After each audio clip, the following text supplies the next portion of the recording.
Welcome to the Web Platform Podcast, a developer discussion that dives deep into all things web.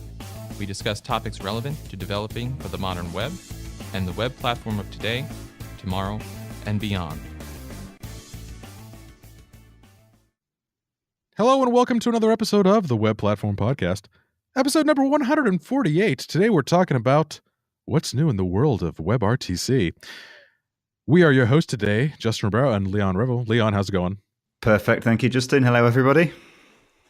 And today's an auspicious day. We're recording this on December 12th, and today's Blackout Your Site Day for the net neutrality thing, which basically would make WebRTC, like all other things, affected by it. So if you're out there and you feel like, you know what, now's a good time to protest, protesting net neutrality might be a good thing.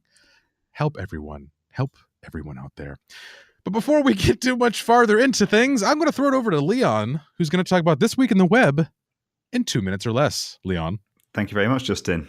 So first of all, there's a new 2018 conference list, which has been curated on GitHub, which basically provides dates of web-related conferences happening next year, along with any links to call proposals. So go and check that out. It's a very nice list indeed.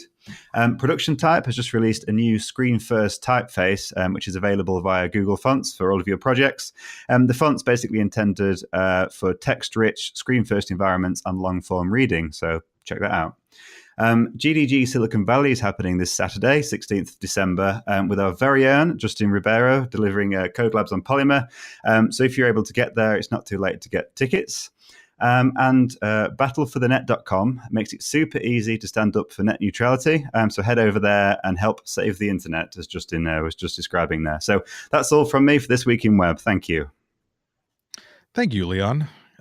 That production typeface looks pretty trick. I did not see that in the show notes until just now. And I'm always looking for another font. I feel like I'm terrible at fonts. I just want to be able to read something generally, but, Yeah, I like the look of it. Yeah, definitely. I mean, it's amazing what a difference like adding a new font to a design can make. So I'm looking forward to trying it.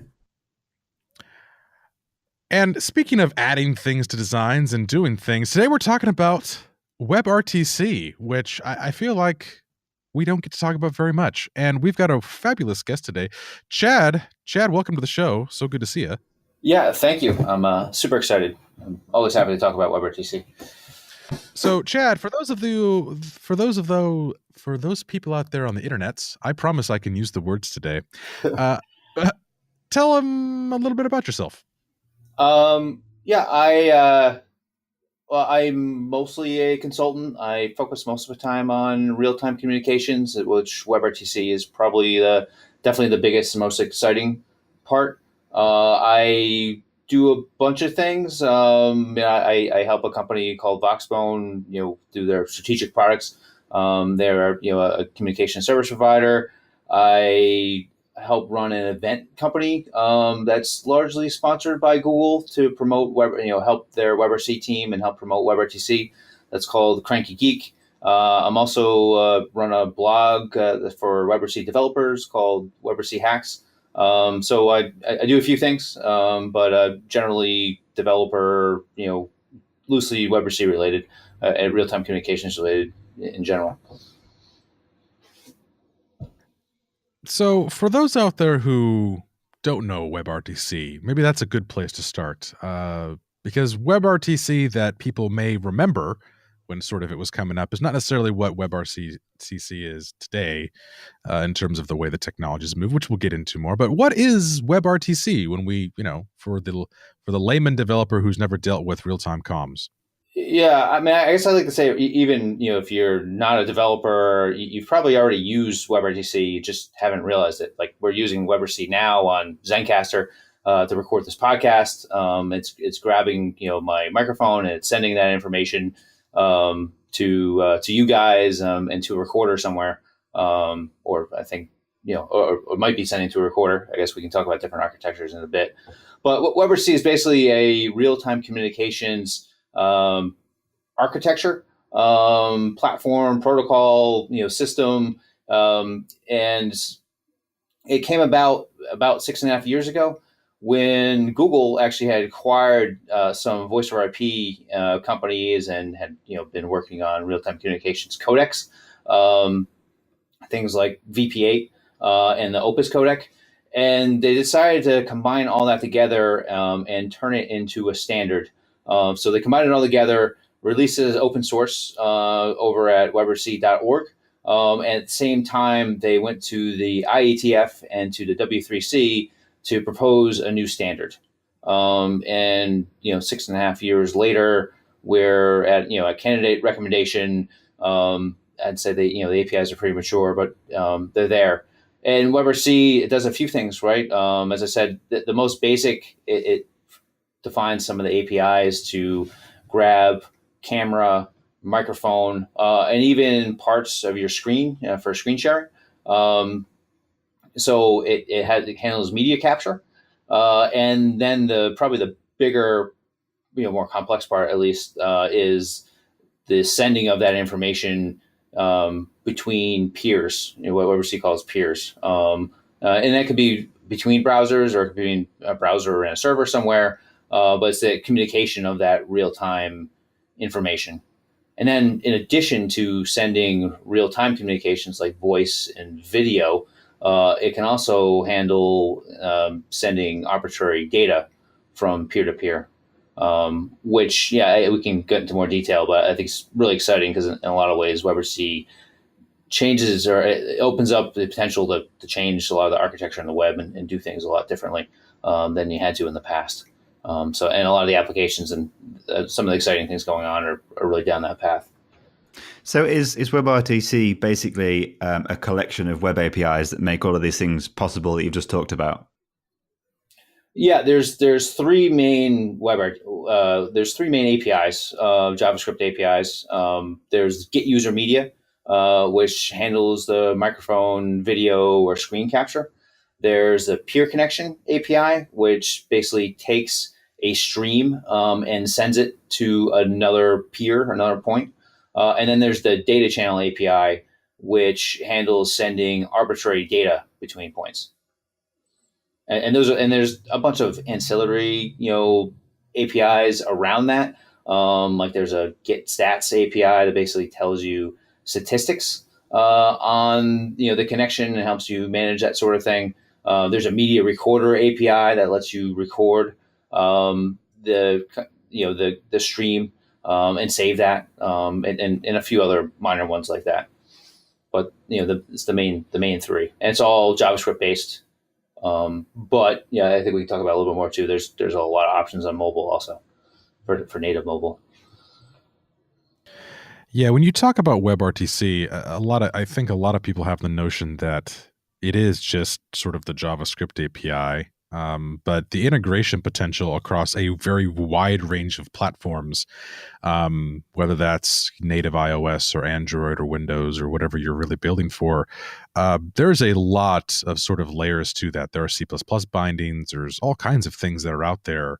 How has that ecosystem grown as you've been sort of involved with it? Because I remember when it was quite tiny and everyone was trying to push, right? We very much wanted this and to get away from the weird, strange ways we used to do with Flash plugins and things. And the ecosystem has grown a lot since then. I by every metric I can measure, I'd say it's been doing phenomenally well. First off, and there's probably more than 600 million monthly active users. Just Facebook Messenger alone, which is a heavy user. Whenever you make a call, a voice or video call inside with Facebook. That's WebRTC, and just alone there, that's like 300, 400 million users. But it's a big part of like Hangouts and Duo and a lot of other Google projects, and not to mention there's like Snapchat and others. So it is really part of and Slack, and I can keep going on and on. Right? There's hundreds and hundreds of popular apps that everybody uses. That use this. So there's a really big community, and people, they have a lot invested in it because now they have a lot of users and subscribers on it. And the community is pretty large. One of the things I've done, or I do occasionally, you can actually go on Google's BigQuery, and they have you can pull stats from the GitHub database. And I occasionally go and I look to see like what the active user count is in terms of active code contributors on WebRTC related projects and how many repos there are. And it's just, it's always up and to the right. There's been really good growth. And the last I looked a few months ago, there was over 1,000, 1,000 active WebRTC repos, which means somebody was doing a code push or updating that code at least that month.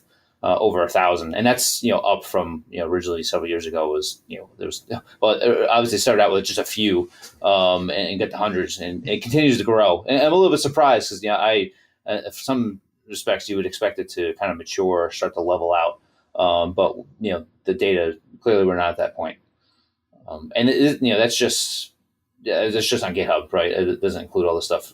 Public GitHub, I should say, it doesn't include all the private repos and other places people use WebRTC that might not be there.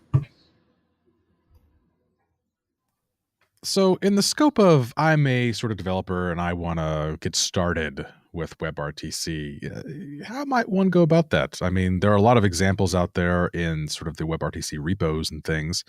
But as a developer, what might be like a standard sort of getting started sort of architecture where I may want to sort of dive into? Well, it's fairly simple to go to like the Google Code Lab, or if you go to like webrtc.org, you can get a link to it to get started. I mean, the starting Code Lab to get you going is maybe take an hour or less. It's pretty simple. The reality is a lot of the APIs to get started actually is not too difficult.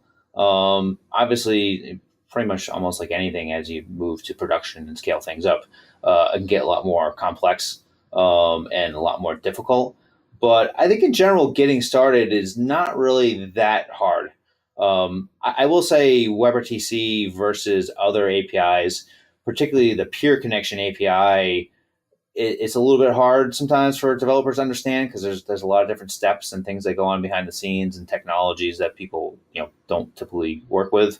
Because usually you're talking from client to server, and when you go from browser to browser or browser to mobile app or whatever it might be, there's a lot of issues involved that typically aren't involved in web applications. So it's easy enough to follow the code, but trying to understand what's going on there, that can be a little more difficult.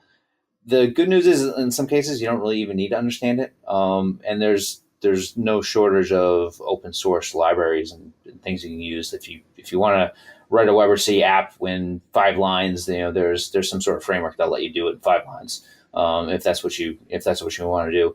If you want to get into the nitty gritty details, obviously it takes a lot more experience and understanding and time, but it's actually perfectly open to let you do that on the web. And if you want to build your own stack and build this into your own product, you can go and download all the source code and build it yourself and do that too. And there's a huge number of tools that'll help make that easier.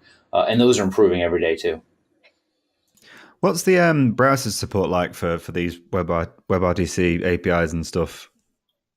So Chrome and Firefox have always been solid supporters. Microsoft Edge was the next one to come on board, and there's always caveats of like what one supports, what the other one doesn't. The major holdout, which didn't happen until just this September, was Safari, but Apple finally came around with iOS 11 and High Sierra and Safari 11 and added WebRTC support in there. So it's like 80% of all the browsers out there now support WebRTC. Even a lot of the WebKit browsers, since Safari, WebKit's the rendering engine side, Safari, even a lot of them now have had support before Safari did, or they're adding it, or they have it now. So it's pretty good. I mean, the only real holdout is Internet Explorer, which doesn't have it, but Microsoft's effectively, I'd say, deprecating that, and said they're putting all the cool new features inside Edge and trying to move people over that. So, I mean, I know that's been a problem for some, especially more traditional enterprises who don't move very fast and still run a lot of IE 11. But I think that audience is shrinking. And even for that audience, if you really, really want to run WebRTC on Internet Explorer, you can actually get, and there's a free plugin you can get from a company called Temesis. that'll let you run WebRTC on Internet Explorer if you really, really want to. So the developer sort of engagement with WebRTC seems a lot simpler to me now, particularly because it seems like it's just slightly more accessible than having to understand sort of what ICE or stun or any of those sorts of things that a lot of people who may not have dealt with sort of the transversal sort of things when making connections. That seems to have been, I'm not going to say it's gone away, but in terms of the developer experience, it seems to be a lot simpler now to me.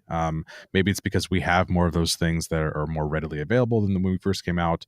But would you agree with that statement? Do you feel like, sans the peer connection thing, which can get complicated depending on what you're trying to do, that the developer experience has gotten slightly easier when it comes to WebRTC? I'm actually, I don't know if it's been that much different. I think there's just a lot more information out there to make it easier. The core APIs themselves, I mean, they have evolved. I mean, I think they are stabilizing. I don't know if they're that much different than they have been. But I think there's just a lot more resources to explain what's going on and just a lot more background. And that being said, I mean, I think there's a good point. Probably the hardest part of WebRTC is it's still the traversal part, and getting your head around the fact that, all right, it's not, you don't just need your web server or a browser. You need to have some other device that's known as a stun server. And if you're going into a real production environment, you probably should also have a turn server. And what is a turn server? We can talk through all those.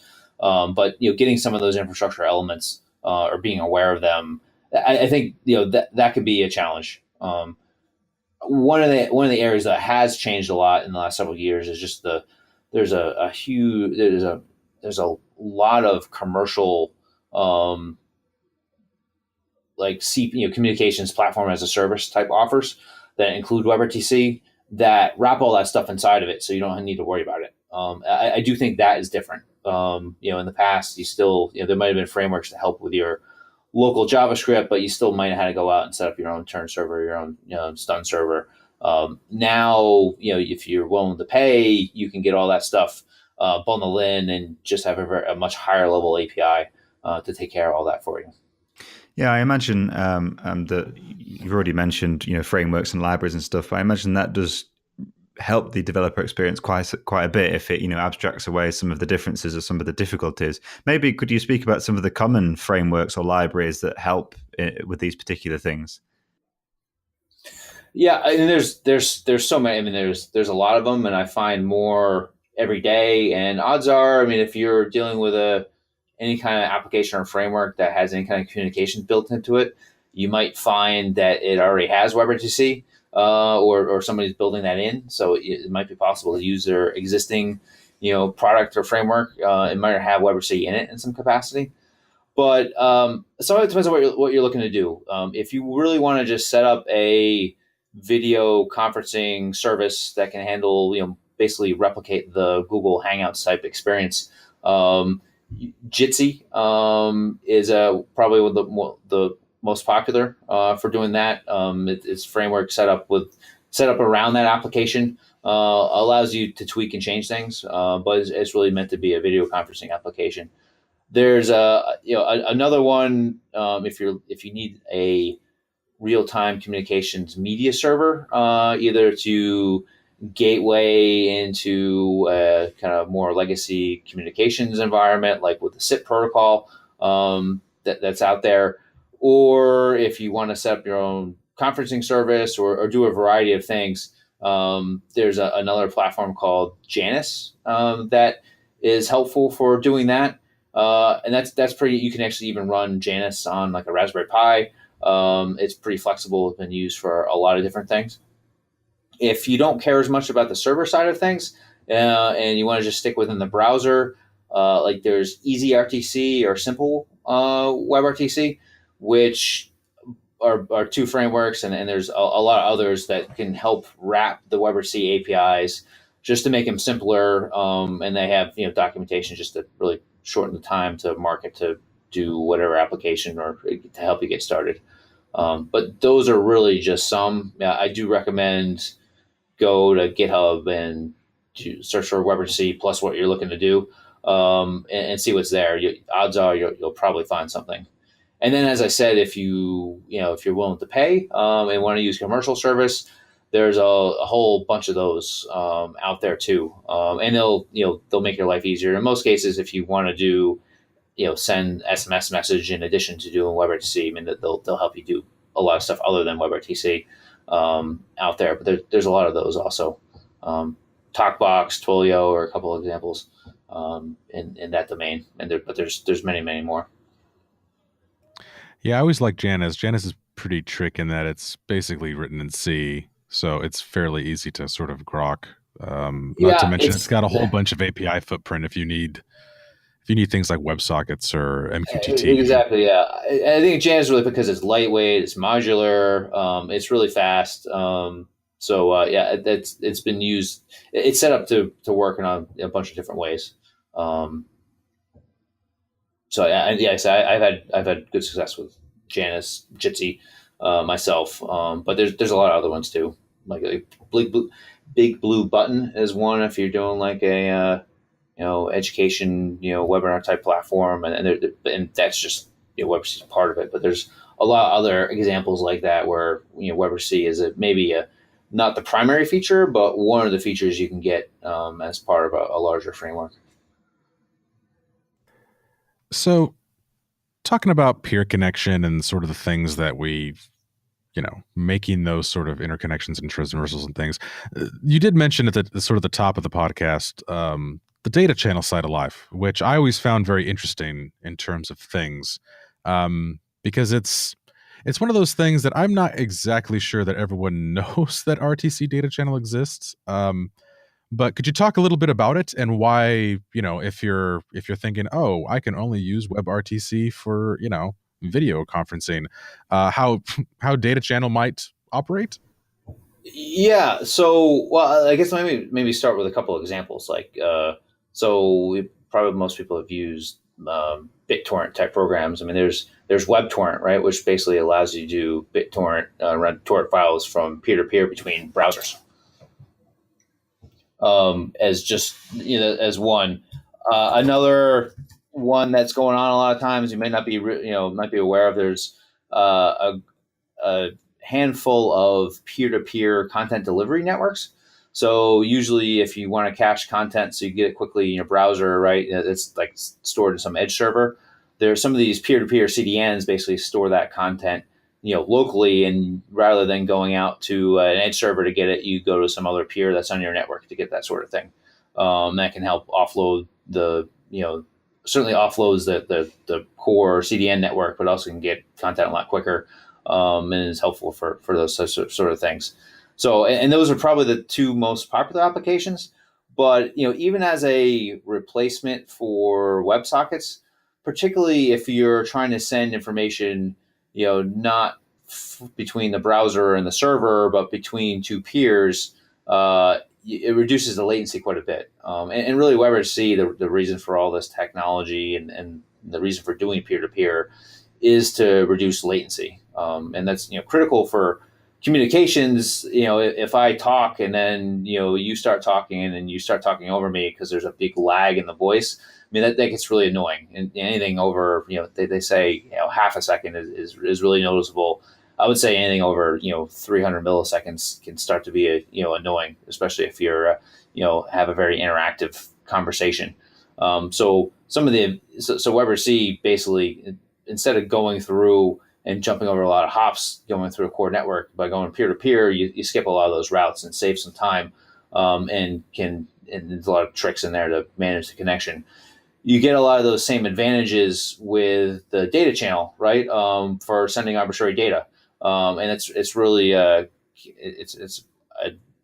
probably an added benefit to WebRTC. I don't know if originally they envisioned, certainly they didn't start out with sending arbitrary data between peers in mind, but the underlying stack and architecture actually works for it pretty well, and that was added in. I think it's still maybe not one of the more popular applications or use cases, but I think there's a ton of value there, and something people should be aware of.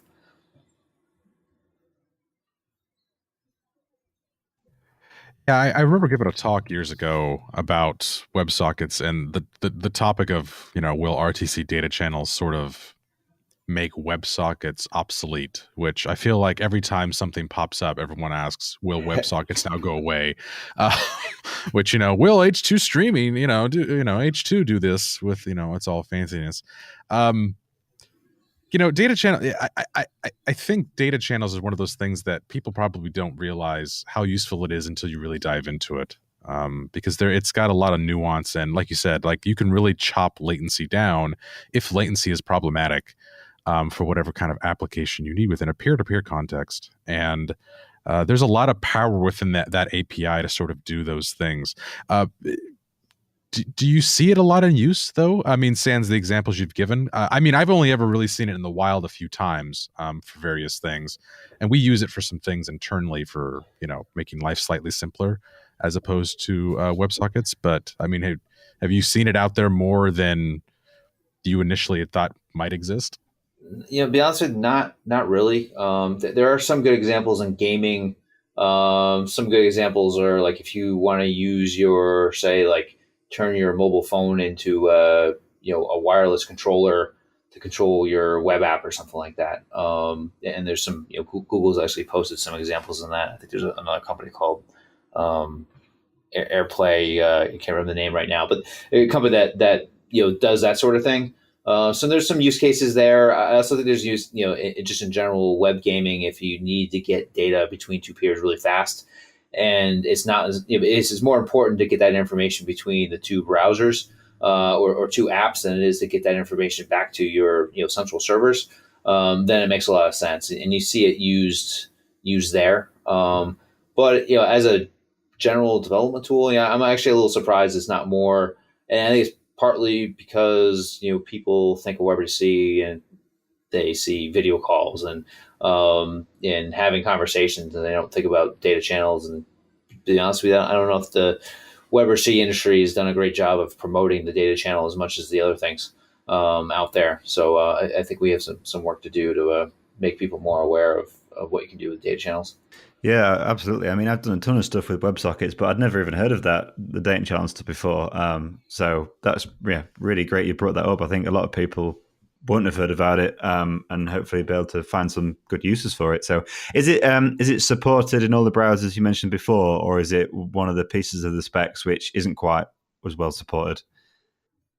Well, I guess that's the other side of it. It is not quite as well supported. So Edge doesn't support data channels. And I actually think, I'm trying to remember, Safari does or doesn't. I don't think they do, but I'll need to check that.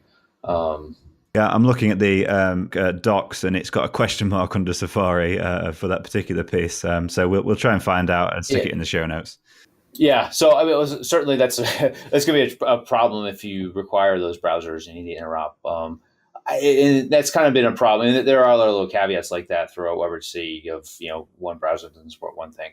For example, there's video codecs, which most of the time you probably don't need to worry about too much. But Chrome has been, and Google have been big supporters of the VP8 codec, which is free and open source. But the codec that's more widely used out there across the board is H.264, and Firefox actually supported both. Chrome actually supports both now too, but Safari only supports H.264. Most cases it doesn't matter, but if you get into one of those media server type environments where you got to run your media through a server, or if you're doing like multi-party conferencing, then it could be a problem, because then you have to worry about transcoding or making sure everybody's on the same codec so you can still communicate. Yeah, I always found that to be a pain, to be honest. That was always one of the sticky points, was the codec side. But again, I agree. I don't know that a lot of people would necessarily run into that problem. It was more of a problem back in the past than it is now.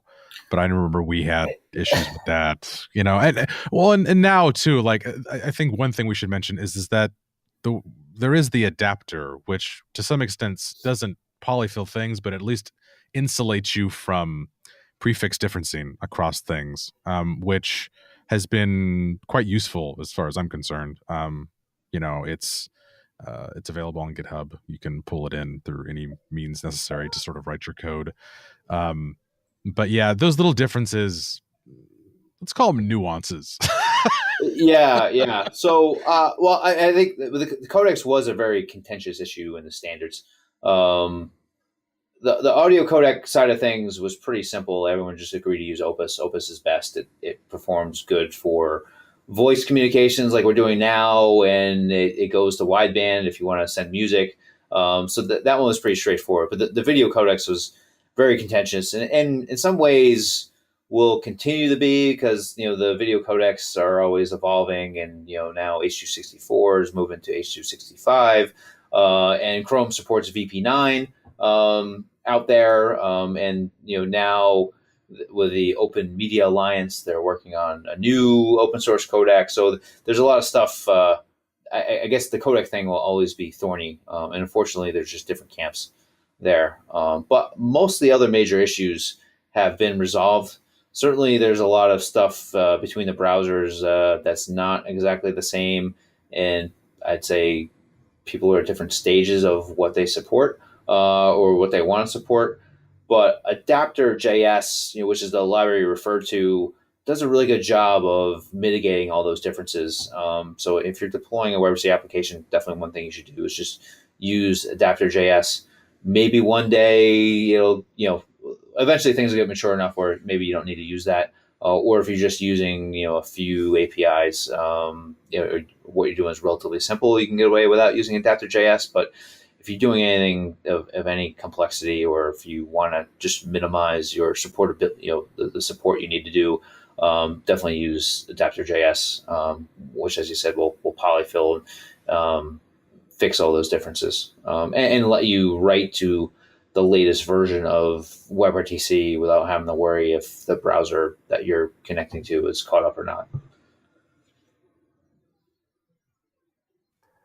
So speaking of sort of differing things that are caught up and whatnot, I mean, one question these days is that as the web is sort of to grow, the amount of devices that, sort of exist in the span of the world has grown sort of exponentially, where you end up with these mid to low grade sort of performance style devices that have varying types of connection issues. So, maybe this is the 2G problem in developing countries, or maybe it's just latency on 4G. Like it's nowhere is particularly perfect when these things come about. How does, if you're developing for WebRTC and you're trying to merge into those sort of emerging markets, or deal with the fact that, Wi-Fi lies, is WebRTC fairly viable in those sorts of environments? What kind of mitigation should one be thinking about in terms of, what that kind of technology looks like in those spots? There's a couple. Yeah, go ahead. Sorry, I'd just like to add to that question that Justin's just asked there, but also not in terms of also how does it handle kind of lower quality connections, etc. But also, what about the actual performance of the devices? Does it take a lot of memory, a lot of CPU power to actually create these experiences with WebRTC, or how does it perform on lower performance devices as well? All right. Yeah. Let me, I guess, break that into two parts. One is, how does it handle variable network conditions, which can sometimes be awful. And the second part is like, where can you run? What kind of devices can you run WebRTC on? On the first part, the engine is really good and has gotten a lot better at detecting network conditions. So it's pretty good at knowing, if there's essentially, if there's not enough bandwidth, there's a lot of mechanisms built into it, and feedback mechanisms that helps it measure and tell how much bandwidth it has. And if it's trying to send a video packet and it's not showing up on the other side, part of the protocol and communications mechanisms basically are there to tell things to slow down. And that helps make it really robust. Now, that on top of the different codecs and things you could do, give you a pretty good, variety of options. So if you're on, a kind of a dial-up, speed network, maybe you're not going to do, 4K. You're not going to do 4K video, but you can probably get some video through the section. And as the application developer, hopefully you're smart enough to know, like, if I'm receiving signals that the video connection is just not going to happen, there's not enough bandwidth to make it happen, then maybe you just turn off that feature and just make that user audio only. And audio only, you can make that work with very little bandwidth. I mean, I think you can probably get by with, from a practical perspective, I mean, the codec goes pretty low, but it probably something around like 10 kilobits per second. You could get an audio connection through. It won't be the best sounding audio, but it won't be that much much worse than what you get on calling on a home landline phone, that sort of thing. So it has pretty broad applicability, right? And certainly, Facebook, Western market is pretty big, but they're pushing pretty big into undeveloped areas or less developed, and they use WebRTC there too, right? So if it didn't work there, they probably wouldn't be using it. So I think there's as I said, there's the technology is pretty good at handling poor network conditions. And I'll also say it's pretty good at sucking up as much bandwidth as you'll give it. If you want to run really 1920 by 1080 video, you can do that. If you want to run 4K video, I don't know too many practical applications for that just yet, but you can. Now the other side of things is what kind of devices can WebRTC run on, and there's been a lot of as it's matured, there's been a lot of optimizations there. We were talking earlier about some data channel use cases. I mean, I think there's a lot of potential in the Internet of Things world, and there's a couple WebRTC stacks out there that basically take out the real-time communications, or should take out the voice and video part and just leave the data channel. And that actually doesn't take a whole bunch of room. I think most of the size of the WebRTC stack is mostly in the video engine, and then secondarily in the voice engine, and the smallest part of it is the data channel. And you can run WebRTC video on a Raspberry Pi Zero with and you can run I think 720p, probably even higher. Actually, something on my to-do list to actually do some tests on mine and publish them on the Raspberry Pi Zero. But it can run there, and if it can run on that, it can run on other low power ARM type devices, which really opens up the world to a lot of other places you can put it. That's really interesting. I'd like to ask you a couple more questions about how you can use WebRTC to figure out what type of connection or what kind of bandwidth a particular device has. Is that only during an active connection, and then as you said, you kind of can figure out whether it's not a good enough connection or not? How does that work? There's the most typical way of doing that is usually you want to know before your call. So there's a lot of ways you can tell during the call, and the stats API that goes along WebRTC is one of those mechanisms. You can also, there's other ways you can look in for messaging around some of the error and response packets that you get as part of the video communications, but a lot of that comes through in the stats API, and you can use that to control things. But you don't know that before the call. So typically before a call, what people do is they actually just do kind of a dummy test call, and is a good use case for even the data channel for how you can do that. So you don't have to go through asking the user for camera or microphone permissions, which can vary by browser. That's one way to do it. And there's a good example of some of those mechanisms. If you go to the WebRTC repo on GitHub, and there's a samples directory, they actually show how to do some of that stuff. There's a pretty good, if you just go to test.webrtc.org, they actually have a pre-call like WebRTC browser test. Now they set this up for other people to take that code and write it into their applications. But it's one of the things that code does actually is, before you make a call, actually lets you know how much bandwidth it seems seems there is, unless does the user actually have a functioning microphone? Does their video camera work? All those sort of things.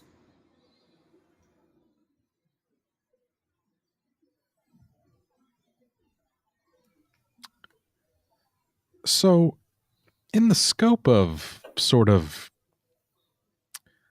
the WebRTC world, what's kind of next for WebRTC? I mean, the spec is being sort of finalized. You sort of talked about there's always new video codecs sort of on the horizon of things. What's the cool new thing that all the kids are going to be talking about in 2018 or 2019, depending on when the spec lands in?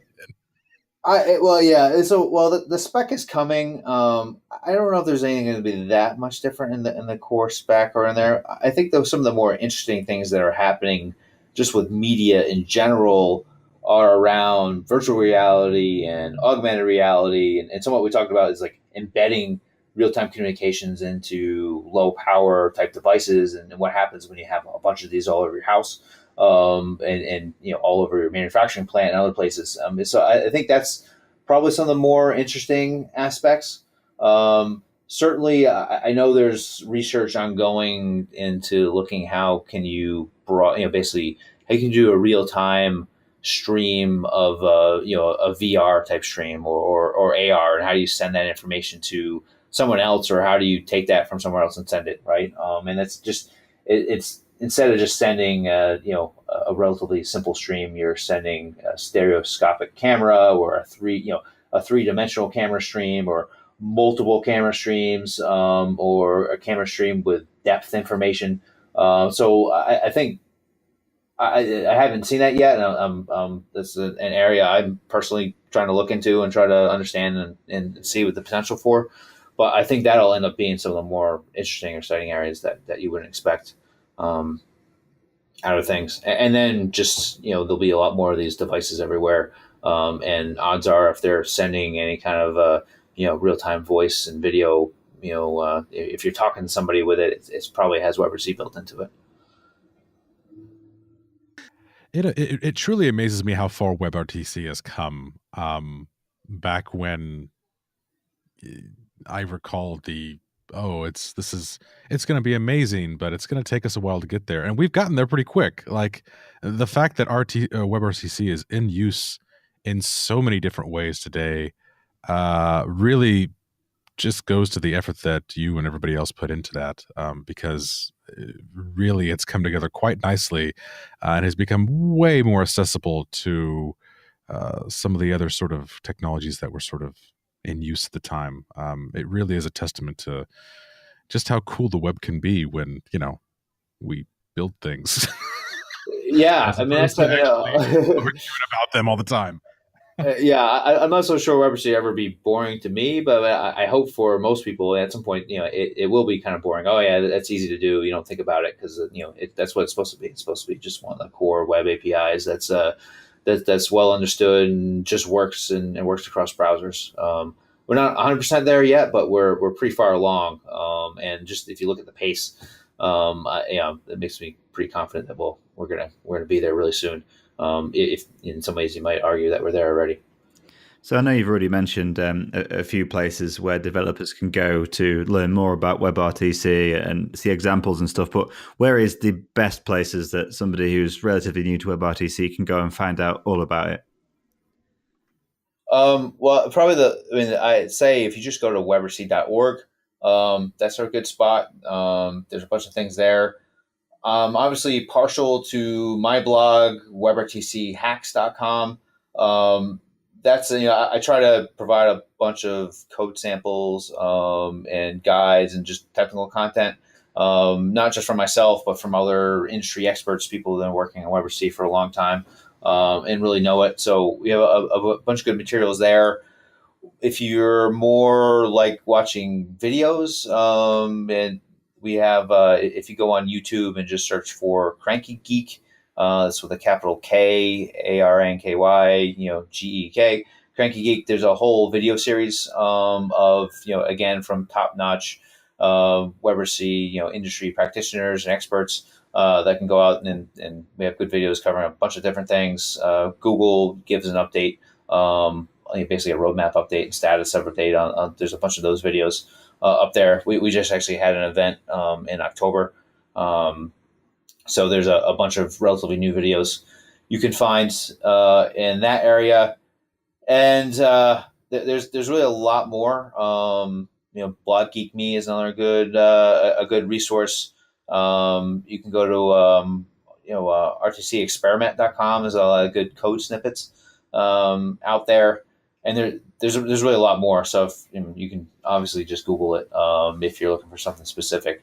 But I think some of the ones I gave are probably the best places to start. Cool, thank you. Yeah, you undersold WebRTC hacks, by the way. Your article from a couple weeks ago on computer vision with WebRTC and TensorFlow was pretty trick. Oh, thanks. Yeah, I appreciate that. That was took me a little while to get around. I've been playing around for a while, but really wanted to write it up. So it's one of those things where sometimes like it takes you longer to write than it does actually do the code in the first place. But it's good, and writing it down, it kind of forces you to clean things up and do things the right way too. So I'm happy I got that done. Well, Chad, is there anything we've missed before we wrap up this episode of the Web Platform Podcast? There's so much more depth and detail obviously we can go into. Probably not enough time for that. I think we covered pretty good. For any of your listeners, I'll just give a promo.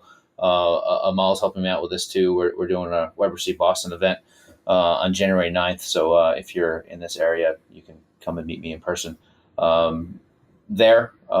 But other than that, I think we covered a good chunk. Hopefully enough to get people excited or get them started. So where can people find you online if they aren't able to come and meet you in person? I am on Twitter at Chad Wallace Hart, ChadWallacehart. We can go to my website, which is kind of just anthology of stuff I do everywhere else. That's chadwallacehart.com. Fantastic. Well, I think that's a good place to wrap up this episode. Leon, any closing thoughts before we say goodbye to Chad today? No, just thank you, Chad, for coming on. I've learned a load, so hopefully the listeners have as well. Well, thanks. This is exciting. I really like what you guys are doing for helping to promote the web and dig into some of these topics. So I hope I can be back at some point in the future with a lot of good updates and more news on WebRTC. We'd love to have you back. We really appreciate you coming on the show today, Chad. Well, thank you. And this has been episode number 148 of the Web Platform Podcast. Today we've been talking about the world of WebRTC with Chad Hart.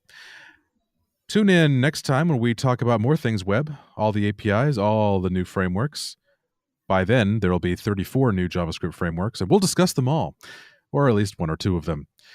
We hope you have a great rest of your week. This is Leon and Justin signing off. Goodbye, everybody.